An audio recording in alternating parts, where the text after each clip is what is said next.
I went to the first day of Japan Fest, which is one of the biggest Japanese food festivals here in New York City. I started off with some mochi-filled cookies. The ube and the matcha are both stuffed with ube mochi. These are buttery, chewy goodness. Next, I had some Taiwanese fried chicken. This is double fried with some basil and then top off with chili. You don't have to get the chili, but I love spicy. This was delicious.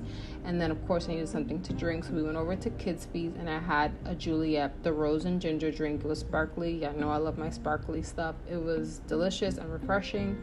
Next, we went over to Carl's Ball. I love Japanese street food. This is one of my favorites.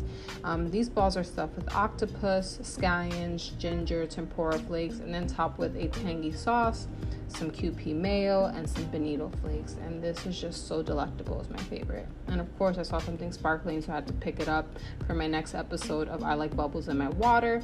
So yeah, check out the dates below. There's 2 more dates in New York.